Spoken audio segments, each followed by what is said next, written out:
7 காரியங்கள் நீங்கள் செய்ய வேண்டும். இந்த 7 காரியங்களை நீங்கள் செய்யும்போது கர்த்தருடைய வருகையில் பிரவேசிப்பது எளிது. முதலாவதாக, இயேசு கிறிஸ்துவின் ரத்தத்தினாலே பாவ மன்னிப்பின் நிச்சயத்தை நீங்கள் பெற்றிருக்க வேண்டும்.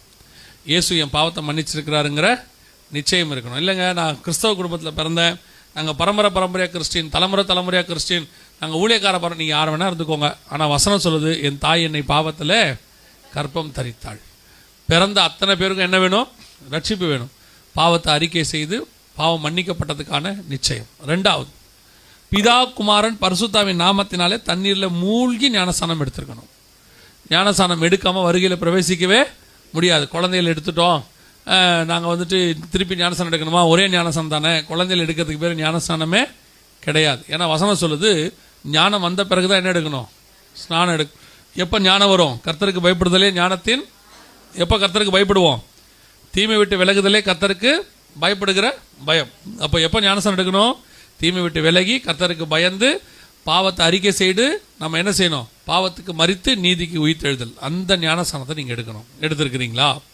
இல்லைனா அதை கண்டிப்பாக எடுக்கணும். எடுக்காவிட்டால் வருகையில் போக முடியாது. 3வது, எபேசியர் 4:30 சொல்லுது, மீட்கப்படும் நாளுக்கென்று முத்திரையான பரிசுத்த ஆவியானவர். பரிசுத்தாவின் அபிஷேகம் கிடையாது, அந்நிய பாஷை கிடையாது, இப்படிலாம் நிறைய பேர் சொல்லுவாங்க.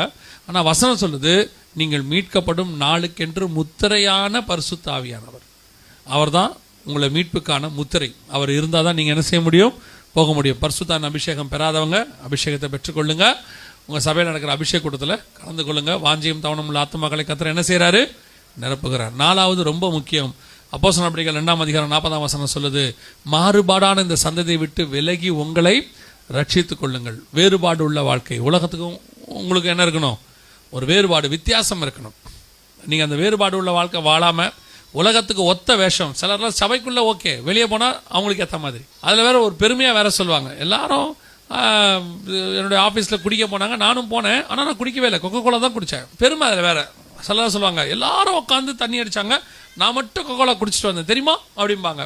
அப்போது நீங்கள் அப்படி கொக்கோலா குடிச்சிக்கிட்டு இருக்கும்போது, எல்லாரும் தண்ணி அடிச்சுட்டு இருக்கும்போது தூரத்துல இருந்து பார்க்குறவங்களுக்கு எப்படி தெரியும்? அங்கே 8 பாவிகளும் ஒரு பரிசுத்தவனும் உட்கார்ந்துருக்கிறாருன்னா தெரியும். அப்படியே கண்டுபிடிப்பாங்க. அங்கே பாருங்கள், ஒருத்தர் மேல் மாத்திரம் வானத்திலிருந்து வெளிச்சம் விழுகிறது, அவர் நீதிமானா இருப்பாரோ அப்படியே நினைப்பாங்க.